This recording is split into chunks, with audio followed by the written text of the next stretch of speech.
அனாதரவா நிக்குது.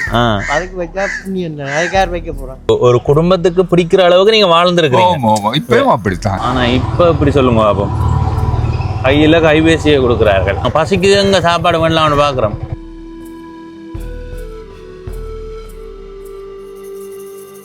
நூற்றுக்கு 75% போதும் அடிமை.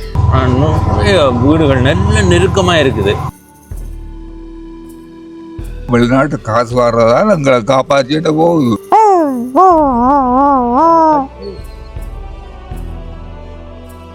வணக்கம் நண்பர்களே, நான் உங்கள் நண்பன் தர்சனாமூர்த்தி பவனீசன். திருநெல்வேலி என்ற ஊரினுடைய பகுதிகளை சுற்றி காட்டி கொண்டிருக்கிறேன். கடந்த காணொளி, நேற்றைய காணொளி பார்க்காதவர்கள் சென்று பாருங்க. அந்த காணொளியினுடைய தொடர்ச்சி இது இரண்டாவது பகுதி. இந்த காணொளியில் நாங்கள் நேற்று எந்த இடத்தோடு நிறைவு செய்தோமோ அந்த இடத்துல இருந்து பயணத்தை தொடங்க போகிறோம். பயணத்தை தொடங்கி பார்க்குற ரசிக்கிற இடங்களையும் இந்த ஊரில் வாழ்கிற மக்கள் எங்களோட பகிர்ந்து கொள்கிற தகவல்களையும் உங்களோட பகிர்ந்து கொள்கிறோம். முழுமையாக பார்த்து உங்கள் கருத்துக்களை பகிர்ந்து கொள்ளுங்கள். இதுவரை பவனீசன் என்ற இந்த யூடியூப் சேனலை சப்ஸ்கிரைப் செய்யாதவர்கள் சப்ஸ்கிரைப் செய்து பக்கத்தில் இருக்கிற மணிபத்தன் பெல் ஐக்கானை அழுத்தி இணைந்திருங்கள். அப்போ தான் நான் போடுற ஒவ்வொரு காணொளியும் உங்களை வந்து சேரும். வாங்க போவோம். இதில் இந்த இடத்துல பாருங்க ஒரு கோயில். இது சிவன் கோயில்.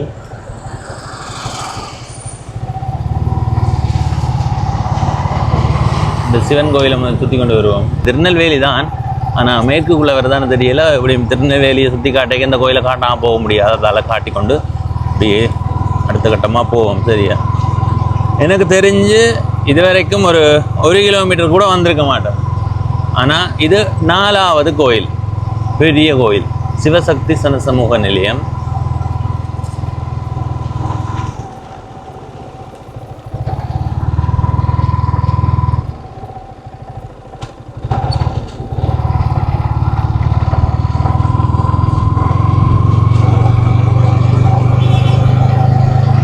சரி, நாங்கள் இப்போ திரும்ப இந்த பக்கம் போவோம். இதில் வேலை பக்கம் பாருங்க, இது கருங்கல்லாலான வேலைப்பாடுகள். இந்த கீழ்ப்பக்கத்தை பாருங்க, கருங்கல்லாலான வேலைப்பாடுகள்.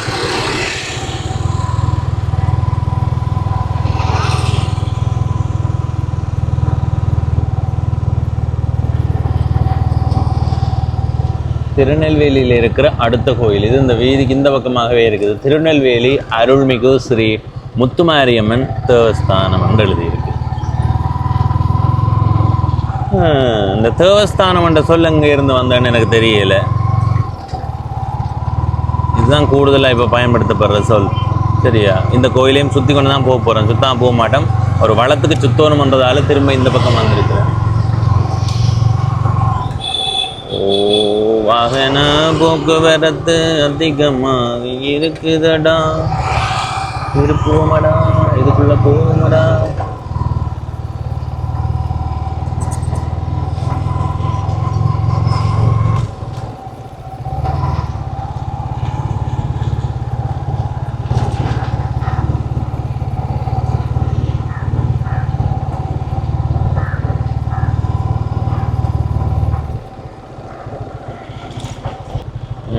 எழுதி இருக்கா? இல்லையே. சரி, இதுதான் கோயிலினுடைய முன் பகுதி. இனி அந்த வீதிக்கு போவோம். அதுக்குள்ள சிட்டியான வாகன போக்குவரத்து தான் இது. சரியா? இந்த கோயிலினுடைய இந்த கருங்கல் வேலைப்பாட்டு பகுதியை பாருங்க. இந்த கிட்டவா பாருங்க. இந்த இதில் வரும்.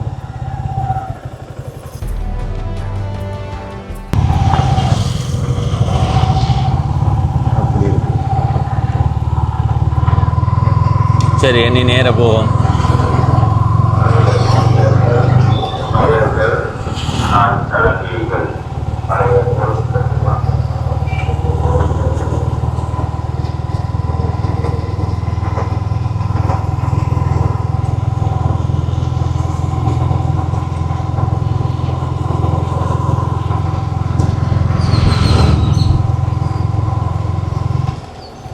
இதில் பாருங்கோ ஒரு வாகன திருத்தும் கடை.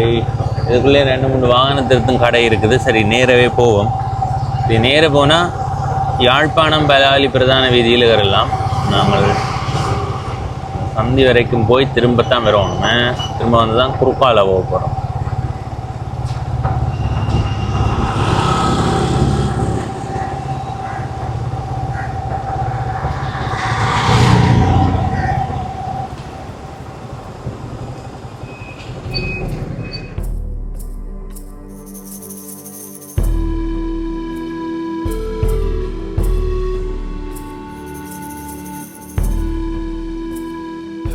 சரி, அந்த பிரதான வீதி பகுதியை அடுத்த கட்டமாக பார்ப்போம். அங்கே போய் இப்போ திரும்ப அடுத்த குறுக்கு வீதிக்குள்ளே போக போகிறேன். சரியா, இதுக்குள்ள ஒரு குறுக்கு வீதி போகுது வேறு, இதுக்குள்ளால போகும். இனி குறுக்கால போகிறது தான் வேலையே. குறுக்கால போய் இந்த இடம் அப்படி இருக்குன்னு பார்ப்போம். மாரியம்மன் வீதி என்று காட்டுது. இந்த பக்கம் ஒரு திருமண மண்டபம் இருக்கு. இதில் இட பக்கம் காட்டுங்க. இதுக்குள்ளே கூட ஒரு திருமண மண்டபம் இருக்கு பார்த்தீங்களா?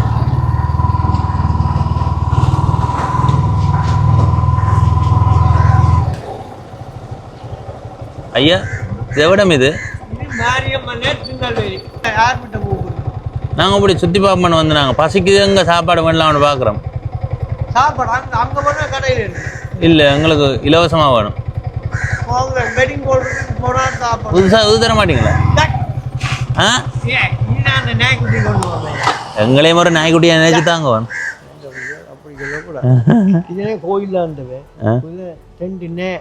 அனாதரவா நிற்குது, அதுக்கு வச்சா புண்ணியம் தானே. அதுக்காக வைக்க போகிறோம். அப்போ நான் பசியில் இருக்கேன்னா நீங்கள் படிக்க என்ன பேக்கடையில் நாங்கள் பசியில் நீங்கள் நான் நினைச்சேன் கொஞ்சத்தை வாய்க்கில் தீர்த்தி விடுவீங்களா? அது வீட்டுண்டா செய்யலாம். இப்போ நான் கோயிலுக்கு போனால் சாப்பிட்டு போனால் பிள்ளை கோயிலுக்கு போவாங்க. ஒரு ஆள் கண்டு இதை கொண்டா நீ யாருக்கும் கூடாண்டு. இப்போ நான் என்ன அப்போ யாருக்கும் கூடண்டா நீங்கள் என்ன தந்துருக்கீங்க? மாட்டுக்காரருக்கு நான் சொன்னேன், நான் கொடுக்குறேன் கொண்டாண்டு வந்து அவருக்கு கொடுத்தேன். அதில் ஒரு நாய் பிள்ளை இருக்கிறேன். இப்போ மற்றவருக்கு கொண்டு வரும். எங்களையும் ஒரு நாயை மதிச்சு தரலாண்ணா. சிவம் அப்படி ஒரு சொல்லுவார். பசி தீர்க்கிறதுக்கு என்ன செய்கிறது? அது நீங்கள் போய் சாப்பிடுவோம். ஐயா உங்கள் இல்லை இல்லை அப்படி கையில் ஒன்றா அஞ்சா கேட்கணும். நாங்கள் உங்களோட வயதில் காலமே 6 மணிக்கு சாப்பிட்டா வேலையை அதுகளுக்கு கண்டு போனால் சில விட இரவு தான் சாப்பிட்றோம். மத்தியானம் விட அங்கே சாப்பிட்றோம். அப்போ நாங்கள் அந்த சாப்பாட்டை பேசி படுத்துறேன். ஆனால் எங்களுக்கு இப்போ பசிக்குது ஐயா. அதுக்கு என்ன கடையில் இருக்கும், போய் வந்து சாப்பிடணும். அப்போ நீங்கள் சாப்பிட கொண்டு போகிறீங்க போலே? இல்லை இல்லை, அப்பயும் தாரீங்க இல்லை எங்களுக்கு? அது நேய்க்கு வச்சது மிச்சம். அது முதல் உடனே சாப்பிட்டு அதுன்ற மிச்சத்தை மற்ற இருக்கணும். அதில் போயிட்டு அன்றைக்கி பாவம் பயிர் போனால் வைக்கும். நீங்கள் வீட்டை வளர்க்குற நாயா? இல்லை, தெருவில் நிற்கிறேன். தெருவில் நாயை நிற்கிற நாயா? நீங்கள் உன் வளர்க்குற நாயா? ஜீவன் தான், அதுக்கும் பதிக்கும் யார் கூட போகிறாங்க. இது நீங்கள் அங்கே போகிறதே இல்லை, இது எனக்கு தெரியல. அவங்க உருட்டி வச்சுக்கிட்டாங்க நல்ல உருட்டை. அதில் கோயில் கொடிக்கம்ப வருது. சரி வேண்டாம், நீங்கள் ஏன் நாய்க்கு போடுவாங்கன்றது பொறுங்க ஐயா. அது தண்டை பாட்டில் எங்கேயும் போய் சாப்பிடும் தானே. நீங்கள் அதுக்கு போகிறீங்க. நான் ஒன்று சொல்கிறேன், கோயிக்கலாம் திருவாசகத்தில் மணிவாசகர் சொல்கிறார், நாயிலும் கடற்பட்ட குலமான் தானன். அப்படியான ஒரு மகான் சொல்லிக்க நாங்கள் இப்படி இருக்கோம். அப்போ நாயை போட்டேன். பட்டணத்தாரும் ஒன்றாக சாப்பிட்டுடலாம். இப்போ நீங்கள் கேட்ட மாதிரி சிவகதி அடைஞ்சவர். அப்போ அதுகளை பற்றி நாங்கள் சிந்திக்க நாய் ஒரு நல்ல மிருகம். மற்ற இந்த நாயை நீங்கள் சோடியாக வளர்த்து பாருங்க, அது மற்ற நாயிட்டு போகும். ஒரு ரெண்டு ஒரு வீட்டுக்கான குட்டியை இன்னொரு வீட்டு பெற்ற குட்டியும் பழவங்க, அதுவும் செய்கிறாரு. அது செய்கிறோம். ஒரு தேனையை போட்ட குட்டியும் செய்கிறார் வீட்டு போனால். ஆனால் அந்த நாயை நீங்கள் சோடியாக இருந்தால் வேறு நாயோடையும் செய்கிறார். மனிதன் அப்படி. சரி சரி, சென்று வாங்க. நாங்கள் இப்போ அடுத்த கட்டமாக பயணம் செய்கிறோம். அந்த ஐயாவோட கொஞ்சம் குறும்பாக கதைச்சினாங்க. நானே அந்த ஐயாட்டையே வீதியில் நிற்கிற நாய்க்கு ஏன் சாப்பிட போடுறீங்கன்னு கேட்டுனாண்டா அந்த ஐயாவினுடைய மன உணர்வை உங்களுக்கு காட்டுறதுக்காக. மற்றபடி எல்லாரும் அதே மனநிலை தான். சரி ஐயா, சென்று வாரம். என்ன பெயர் ஐயாவுக்கு? கோபால். கோபால். இப்போ இங்கே வந்து எவ்வளோ காலம்? இங்கே வந்தாங்க 30 வரைக்கும். எத்தனையா மாடு வந்து நீங்கள்? பிரச்சனை அது வாங்கி 2000க்கு முதல் வந்துட்டீங்களா? 2010 வரைக்கும் முந்தி வந்துடும். 90ல் வந்துடுறாங்க. 90ல் வந்து அப்போ 36 ஆண்டு ஆகுது. முந்தியாவது கிராமிய வாழ்க்கை, டவுன் வாழ்க்கை. எப்போ பிரம்ம பரிசு பயிற்சி எப்போ உங்களுக்கு? யாருக்கு உங்களுக்கு என்னக்கும் ஸ்காலர்ஷிப் எப்போ அது அது லிஸ்ட்டு கொடுத்தாச்சு. இல்லை எழுதி போட்டிங்களா? என்ன 4ஆம் ஆண்டா படிக்கிறீங்க எப்போ? இப்போ அந்த காலம் எல்லாம் முடிஞ்சையா. இப்போ மேலே போகிறதுக்கு எல்லாம் ரெடியாக இருக்கு. எல்லாரும் வெளிநாட்டு விசாக்கு தான் காத்து கொண்டு இருக்கீங்க. அந்த பாட்டியும் அதை தான் சொன்னவா? ஏன் அப்படி? எல்லாம் பிக்சட் எல்லாம் அங்கே. அதாவது வந்து அவங்க பெரியார் வரையும் 2 வரையும் விசா பாஸ் பண்ணியாச்சு. ஆனால் டிக்கெட் தெரியல. அப்போ தந்து அனுப்புகிறாங்க, கொண்டு போய் சாப்பிட்றாங்க. நான் உண்மையான ரேஜன். எந்த நாடு போகிறீங்க? மேல இல்லை, அதாவது வந்து ஐயா அருணகிரிநாத சுவாமியை சொல்றார், தனக்கு பல கோடிதாயம். கோடிதாயம் இது டெம்பரரி தான் கணக்கு பிறந்துட்டாரான், பல கோடிதாயின்ற புள்ள. அப்படி அந்த ஆத்மா செத்து பிறக்கும். அதான் அடுத்த பிறப்பில் நீங்கள் என்னவா பிறக்கணும் ஆசைப்படுறீங்க? அது பிறப்புன்றது கூடாது. அப்போ என்னவா இருக்கணும்னு ஆசைப்படுறீங்க? அங்கேயே நின்றுவோம். அப்போ அங்கே போய் யோசிப்பீங்க, ஆட மனுஷரா வாழலாம். அக்கறை மாட்டுக்கு இக்கறை வச்சதானே. அங்கே போனால் இல்லை போறாயா நல்ல. அவன் அங்கே எங்களை கண்டா கதைப்பீங்களா? இறந்தாயா சொந்தம் பந்தம் வண்டி இல்லை. உண்மைதான். எல்லாம் இப்போ கண்டாலும் கதைக்க மாட்டீங்க, சொந்தமே இல்லை. இல்லை ஒன்று அங்கே எங்கே. சரி சரி, நன்றி நன்றி. சென்று வரேன். அடுத்த கட்டமாக இதால் இப்படி போய் வருவோம். நாங்கள் அதில் அந்த ஐயாவோட கதைக்கும் போது இடைக்கிட வாகன சத்தம், பைக் ஓடுற சத்தம் கேட்டதா? அது கேட்டதுக்கான காரணம் என்ன தெரியுமா? ஒரு அண்ணா, அவருடைய மகனா அல்லது என்னன்னு தெரியல, பைக்கில் ஒரு வீடு, அந்த வீட்டில் ஒரு அம்மா நின்று குழந்தைக்கு சோறு ஊட்டுறா. குழந்தை பைக்கில் முன்னுக்கு இருக்குது. அப்பா கொஞ்ச தூரம் போய் அதில் திருப்பி கொண்டு வந்து திரும்ப அந்த அம்மாட்ட சாப்பாடை வேண்டி கொண்டு அப்புறம் மற்ற பக்கம் போய் அப்படி அந்த ஒந்துருளியில் வச்சு சாப்பாடு ஊட்டப்படுது. உண்மையாக அதை பார்க்கவே ஆசையாக இருந்தது. இந்த கோயில் தான் அப்போ வந்து பார்த்துனாங்க. ஓ இதுதானே. சரி, இனி இதால் போவோம். அந்த உந்துருளியில் வச்சே சாப்பாடு ஊட்டி கொண்டு இருக்கிறார்கள். அந்த தம்பியும் ஆசையாக அதில் இருந்து சாப்பிட்டு கொண்டு இருக்கிறார். அதை பார்க்க எனக்கு பழைய நினைவு வந்தது. என்னென்னா, எங்களுக்கு எப்படி சொல்லுங்க, அவன் சாப்பாடு ஊட்டப்படும் மாட்டேன். இது கால பாதை இல்லையாடி, இது என்னோட இதோட பாதை முடிஞ்சதுடா. இது பாதை காட்டுது கூகுள் வரைபடத்தில், ஆனால் இதுக்கு அங்கால போக முடியலை. எங்கன வீட்டை என்ன நடக்குமெண்டா, அக்கா நான் நாங்கள் 2 பேரும் வாழ்ந்த காலத்தில் பிறகு தம்பியாக்கள் பிறந்த பிறகு நாங்கள் கொஞ்சம் வளர்ந்துட்டோம்.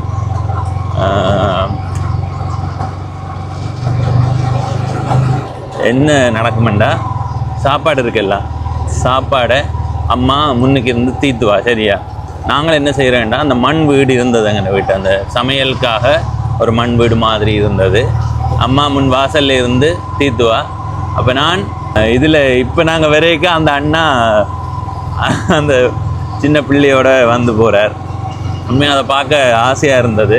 அதான் நான் சாப்பாடை வாங்கி போட்டு, இதுக்குள்ள கோயில் ஏதோ காட்டுதா இல்லை, இவ்வளோ ஒரு வட்டமாக பாதை காட்டுது. இந்த பாதை எனக்கு தெரியலை. அதனால் இப்போ வேலை பக்கம் போவோம். சரி, என்ன சொல்லிக்கொண்டு வந்தேனாண்டா, சாப்பாடை தீர்த்த நாங்கள் அந்த மண் வீட்டை சுற்றி ஓடுறது. ஹா ஹா ஹா ஹான்னு காகம் மாதிரி கத்தி கத்தி ஓடி போய் வந்து வாங்குறது. அப்போ அந்த காலத்தில் சாப்பாடு ஊட்டுறதுக்காக எந்த வழிகளெல்லாம் பயன்படுத்தி இருக்கிறார்கள் என்று பாருங்க.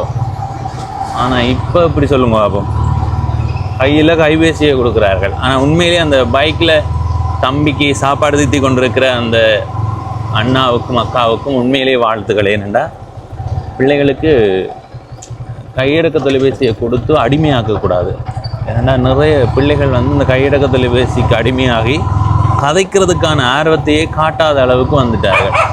அப்போ அப்படியான நிலைகளை உங்களுடைய குழந்தைகளுக்கு உருவாக்கக்கூடாதுன்றா எங்களுடைய வாழ்வியல் அடிப்படையாக கொண்டு அவர்களை ரசிக்க வைக்கணும்.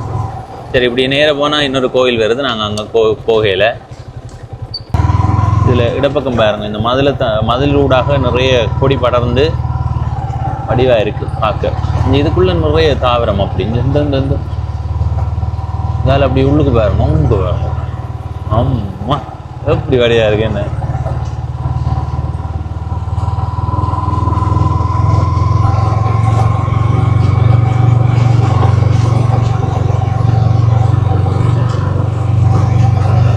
ஒவ்வொரு குறுக்கு வீதிகளுக்குள்ளேயுமே போக முடியாது. முடிந்த அளவு குறுக்கு வீதிகள் ஊடாக பயணம் செய்கிறேன். சரியா?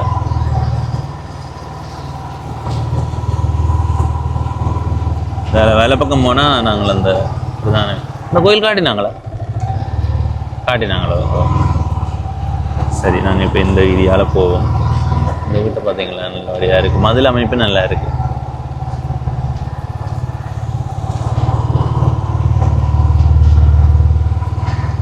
இந்த பாருங்க பெரிய பெரிய வீடுகள், நல்ல வடிவான வீடுகள் எல்லாம் இதுக்குள்ளே இருக்குது.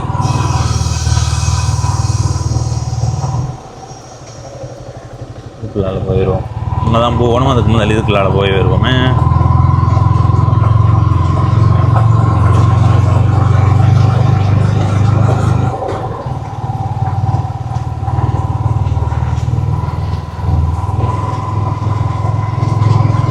வீதியினுடைய இரண்டு பக்கமுமே தொடர்ச்சியாக வீடுகள் தான் மக்களே.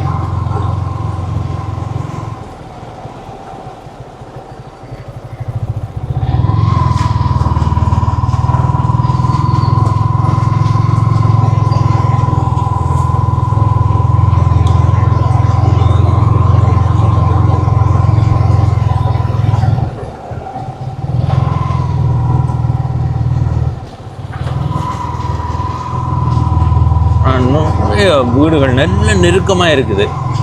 ஊரண்டா இப்படி தான் இருக்கும். அப்போ தான் சனத்தொகை அடர்த்தியாக இருக்கு.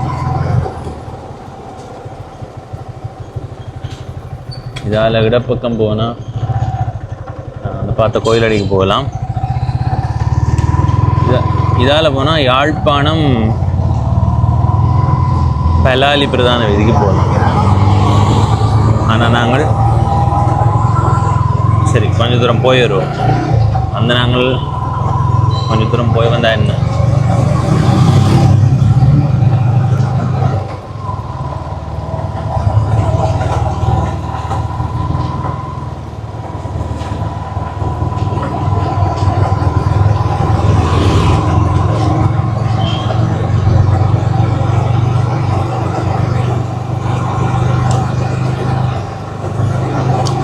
இந்த இடமெல்லாம் மிரள வைக்குதேன்னு சொல்லுவோம். தொடர்ச்சியான பெரிய பெரிய வீடுகள்.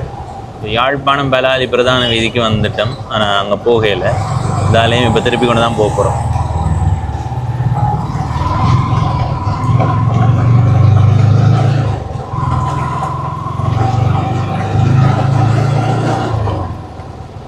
இதில் ஒரு கோயில் ஒன்று இருந்தது. அது ஆணையில் இப்படி பார்த்து கொண்டு போய் காட்டுறேன். சரியா?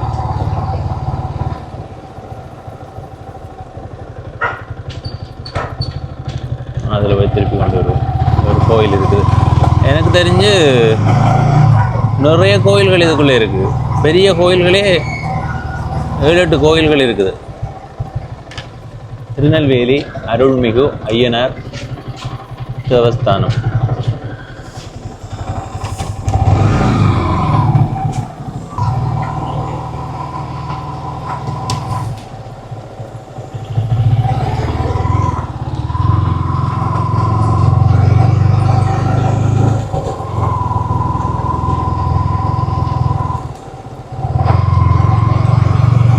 சரி, இனி இப்படியே நம்ம போகாத இந்த ஒழுங்கையில் போய் சந்திக்கிறோம். இதெல்லாம் பார்த்த இடங்கள் தான். சரி, இதில் பாருங்க ஆலையடி வீதி. இந்த இடத்துக்கு வந்துட்டோம். இந்த வீதிக்கு தான் அந்த அதுக்குள்ளே போனது தான் ஆலையடி வீதி என்ன. சரி, அந்த வீதியை தாண்டி இனி இப்படியே இந்த வீதியால் பயணம் செய்வோம். ஏண்டா இந்த வீதிக்கு இன்னும் நாங்கள் வரவே இல்லை.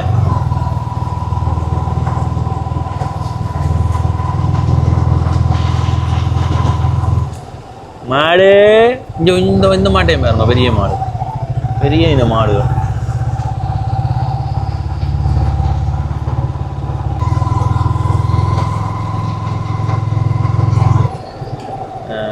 நிறைய ஐயாக்களை காண முடியுது. ஆனால் சிறுவர்களை இளைஞர்களை காண்றது மிக குறைவா இருக்கு. ஐயா இந்த இடமா நீங்க? இந்த இடமா அதைக்கலாமா? 2 நிமிடம். நாங்க வந்து ஒவ்வொரு ஊருக்கும் போய் அந்த ஊரை சுத்தி பாக்குறது. உங்களுடைய பெயர் என்ன? கந்தவேள். கந்தவேளா? கந்தவேள். பிறந்த ஊர் வேலனை. இங்க வந்து எவ்வளவு காலம்? இங்க வந்து 40 வருஷம். 40 ஆண்டாச்சா? திருமணமாகி வந்ததா இல்ல? திருமணம் இங்க வந்த பிறகு திருமணம் செய்ததா இல்ல அங்க இருந்தே திருமணமாகி? அங்கே இருந்தான் திருமணம் செய்தது. ஏன்னா நாங்க இன்னொரு ஐயாவை சந்திச்சுனாங்க, அவர் அந்த இடப்பெயர்வுக்குள்ள காரை நகர்ல இருந்து வந்தேன்னு சொன்னவர். ஆனா நீங்க திருமணமாகி தான் இங்க வந்தீங்க. அது என்னென்றால் நான் இந்த டெக்னாலஜியில 3 மாதம் படித்தேன் நான். அப்ப இதுல எல்லாம் வெளிநாட்டுக்கு அனுப்புற இந்த போட் கிடக்கு இந்த வீடு அதுல இருந்தனா அவரும் ஒரு டீச்சர். எந்த மாமா ஒரு ஆளும் அவருக்கு தெரிஞ்சவர். ராமகிருஷ்ணன் பள்ளிக்கூடத்தில் படிப்பிச்சவர். அவர் இங்க பண்டித மணியட்ட பாரத்தில் இவர் பழக்கம். அந்த வீட்டு ஓனர் இந்த சுதந்திர நிலையத்தோட ஈடுபாடு. அப்போ அவர் இங்கே அந்த அளவில் இங்கே போனார். பின்ன அவர் தான் வந்து இவருக்கு இடம் வேணும், ஒரு அறை வேணும், டெக்னாலஜி போகணுமெண்டு. அப்போ அவர் சொன்னார், இங்கே ஒரு ஆள் இருக்கிறார், அவர் டீச்சர், அவரோட இவர் இருக்கட்டும், இவர் ஒரு டீச்சர் மகன்றீங்க, நீங்களும் இங்கே உங்களை கன்று பண்ணி போகிறத கண்டிருக்கிறேன்ட்டு இருந்தது. அதால தான் இங்கே இருந்தது. அப்போ இங்கே இருந்ததால இந்த வீட்டுக்காரன் வைஃப், என் வைஃப் என்ற தாய்க்கு சகோதரி. இப்போ இந்த போக்குகள் இதுகளை பார்த்துட்டு அவ கல்யாணம் பேசினவ. நான் 3 மாதம் இருந்துட்டு பேச்சு திருமணம் தான் பேசிட்டான். அப்ப ஒரு குடும்பத்துக்கு பிடிக்கிற அளவுக்கு நீங்க வாழ்ந்துருக்கீங்க. இப்பயும் அப்படித்தான். நீங்க என்ன வேலை செய்த? நீங்கள்? நான் கிளர்கல் சர்வீஸ், லோக்கல் கவர்மெண்ட். நீங்கள் உங்களோட முகம் எல்லாம் நல்லா இருக்கு. அங்கே வேலை செய்யறீங்க. முகம் நல்லா இருக்கா? அங்க லட்சணம் மிக உங்களோட முகம் அங்கேயும் செல்லும். உங்களோட முகம் அங்கம் எங்கேயும் தொழிற்பட்டு கனகாலம் காண இல்லை ஐயா. அப்படி சொல்லுவோம். மச்சம் ஒன்றும் சாப்பிட்றேன் செய்வோம். எத்தனை வயது? 80. பிள்ளையா தான் சொல்லிட்டீங்க. சரி, எத்தனை வயது உங்களுக்கு? இப்போ 89 சுவங்கிட்டு. 89 தொடங்கிடுதா? சரி. நீங்க இங்க 40 ஆண்டுக்கு முன்ன வந்துட்டீங்க. 40 ஆண்டுக்கு முன்ன வரைக்கும் திருநெல்வேலி என்ற ஊர் எப்படி இருந்தது, இப்ப எப்படி இருக்கு? வளர்ச்சி, நல்ல வளர்ச்சி, எதிர்பாராத வளர்ச்சி. வெளிநாட்டு தொடர்புல வெளியில போய் கட்டவும் இருக்கு. நம் பிள்ளையார் நடக்கவே 1-2 இருக்கு. ஆனா வெளிநாட்டு காசு வர்றதால எங்களை காப்பாற்றிட்டு போகுது. அது உண்மைதான். சில பேர் அதை ஏற்றுக்கொள்றதுல உண்மையாதானே. மேசன் வந்து வெளிநாட்டுல வாழ்றவர்களை அகதியடா, நீ இப்போ எங்கே இருந்து உழைக்க மாட்டா, அங்க போயிருக்குன்னு சொல்லி போட்டு அவருடைய வீட்டை தான் கட்ட போறார். அவருடைய வீட்டுக்கு தான் வயரிங் வேலை செய்ய போறாரு. அவருடைய வீட்டுக்கு தான் மண் பெறவ போறார். அப்ப ஒரு விதத்துல புலம்பெயர் தமிழர்கள் எவ்வளவுக்கு பங்கு வகிக்கிறார்கள் எல்லாருக்கும் விளங்குறது இல்லை. நீங்க தான் அதை தெளிவா விளங்கி வச்சிருக்கீங்க. அப்ப எப்படி உங்க பொழுது போகுது ஓய்வு காலங்கள்? எனக்கு பொழுதுபோக வேலைகள் கூடவா இருக்கு. நானும் புத்தக பூச்சி பரம்பரையே பண்டித பரம்பரை. சரியோ, 89 வயதுன்றதால உங்களோட இதை பற்றி கதைக்கிறதுன்னு எல்லாம் நினைக்கிறேன். இப்போ நாங்கள் நிறைய கோயில்களை பார்க்குறோம். ஐயா, இப்போ ஒரு கோயில் என்று சொல்றது நான் விளங்கி வச்சிருக்கிறது எங்க பண்பாட்டை கடத்துறது எப்படியோ அதே மாதிரி எங்க மொழியை கடத்துறதுல மிக முக்கிய பங்கு. நாங்க போய் அங்க திருப்புகழ் பாடுறதுல இருந்து எல்லாமே அங்கதான் நாங்க எங்களுடைய மொழி ரீதியான இதை கொண்டு போய் சேர்க்கிறோம். ஆனா இப்ப நாங்க அவதானிக்கிற வரைக்கும் தமிழ் வந்து அங்க சரியா பின்பற்றப்படுதான்னு தெரியல. தேவஸ்தானம் என்ற சொல் பயன்படுத்தப்படுது. அது தமிழ்ல இருக்கிற சொல்லானா அல்லது என்ன நினைக்கிறீங்க? தமிழ்ல கலப்பு சமஸ்கிருதம் கூடுதலா இருக்கு. அதே என்ன கோயில் பேர்ல இருந்து அதை மாத்துறதுக்கு என்ன காரணம்? தேவஸ்தானம் இதெல்லாம் எங்க இருந்து வர சொல்? ஒரு பண்டித பரம்பரையில இருந்து வந்ததால உங்கள்ட்ட நான் கேட்கிறேன். அதை ஐயர் மட்ட விளையாட்டு இதை விளங்கிக் கொள்ளணும். என்ன இதுதான் அடிப்படையான காரணம். சரி, உங்க ஆரோக்கியத்துக்கு என்ன காரணம்? ஏன்னா நாங்கள் ஐயா 50 வயதை தாண்டுவோம் மாதிரியா? ஏன்னா இப்ப இருக்கிற காரணம் நாங்க தீமையா நினைக்க கூடாது. அதுதான் மனதிலையும் இருக்கு. போகணும் பஞ்ச எண்ணங்கள் எங்களுக்கு வரும். அவன் பாவம் தெரியாம நடந்துட்டான், அவனை திருப்தி விடு வேண்டா அந்த கவலைகள் எங்களுக்கு பாவம் சூடாதல்லோ. அதான் எல்லாத்துலயும் இருக்கு, உணவுல இருக்கு, நடைமுறையில இருக்குது, அடுத்தது மனசுலயும் இருக்குது. அதான் ருசிக்காக எல்லாத்தையும் சாப்பிடக்கூடாது. நாங்கள் இப்ப ருசிக்காக தானே சாப்பிடுறோம். என்ன கண்ட சாப்பாடு ருசி படத்துக்குள்ள அங்கால அதான் பசி, நமக்கு ருசி, வயிற்றுக்கு பசி. சரி ஐயா, உங்களை கண்டு கதைச்சதுல மகிழ்ச்சி. கொஞ்ச நேரமா இருந்தாலும் எங்களுக்கு முகம் செல்லிச்சுடா. உண்மையா முகத்தை பார்த்து என்ன பார்த்து சொல்லுங்க, அவன் அப்படியான படியான நீர் நேர்மைக்கு பயந்த நீர், உதவியால் செய்வீர் எல்லாம். அது அங்க லட்சணம் அதுதான் சொல்லுது. அது நல்ல பிள்ளை. அடுத்தது நிறைவா கொண்டு போகணும். இந்த கால இளைஞர்களை பற்றி என்ன நினைக்கிறீங்க? இளைஞர்கள் 175% போகிறதுக்கு அடிமை. சரியா மாறிட்டு இல்லை. நீங்க வாழ்ந்த காலத்தோட இப்போ ஒப்பிட்டு பார்க்க ஒப்பிடவே முடியாத அளவுக்கு கொண்டு வில்லங்கப்படுத்தி கொடுத்து பழக்கிறாங்க. இப்போ பேப்பர்ஸ் எல்லாம் வருது. அந்த முதல் ஒரு அதுக்கு ஆறு காரணம் அரசியல். சரி ஐயா, நன்றி. கண்டு கதைச்சதுல மகிழ்ச்சி. சரி ஐயா, சரி சரி சரி ஐயா, கவனம். சரி சரி ஐயா, எங்களோட நின்று கதைச்சு போட்டு இப்போ போகிறார். 89 வயதாச்சு தான். சரி, நாங்கள் இனி இதில் இருந்து அடுத்த கட்டமாக போவோம். நாங்கள் இப்போ பிரதான வீதிக்கு வந்து விட்டோம். இந்த வேலை பக்கம் போயிருந்தோம். இதுதான் நாங்கள் எங்களுடைய பயணத்தை தொடங்கி போகும்போது காட்டின கோயில் தான். இதான்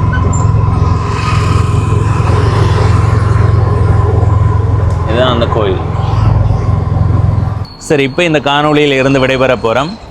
ஒரே இடத்துல ரெண்டு முன்னோட்டமும் முடிவுரையும் வருதுன்னு நீங்கள் யோசிப்பீங்கள். என்னென்னா, நேற்று காணொளி பார்த்தவர்களுக்கு தெரியும், இந்த இடத்துல இருந்து தான் அந்த காணொளியினுடைய முன்னோட்டத்தை தொடங்கி அப்படியே சுற்றி கொண்டு வந்தனால் போகும்போதே அது அந்த காணொளியினுடைய நீளம் அதிகரித்ததால் அதை வெட்டி போட வேண்டிய கட்டத்துக்கு வந்துட்டோம். அதனால தான் இந்த இடத்துல நின்று இந்த காணொளியினுடைய முடிவுரையை பதிவு செய்கிறேன். இந்த காணொளியில் 2 பெரியவர்களோட கதைச்சினா, அடுத்தது உள்ளுக்கு இருக்கிற அந்த பகுதிகளை காட்டினா உண்மையிலே பெரிய அளவில் மாற்றம் கண்டிருக்கு, நகரமயமாதி ஆகியிருக்கின்றதை வெளிப்படையாகவே உணர முடியுது. இந்த இடத்துல இருந்து தான் காணொளியினுடைய தொடக்கம் இருந்தது. இதில் இந்த வீதியில் ஒரு 500 மீட்டருக்குள்ளேயே 3 பெரிய கோயில்கள். நாங்கள் நேற்றைய காணொளியிலையும் இன்றைய காணொளியிலையும் பதிவு செய்ததன் அடிப்படையில் பார்த்தா பெரிய கோயில்கள் 7-8க்கு அதிகமாக இருக்குது ஒரு குறிப்பிட்ட இடத்துக்குள்ளேயே. அப்போ அதை பார்க்கும்போது உண்மையிலேயே மிரட்சியாக இருக்குது.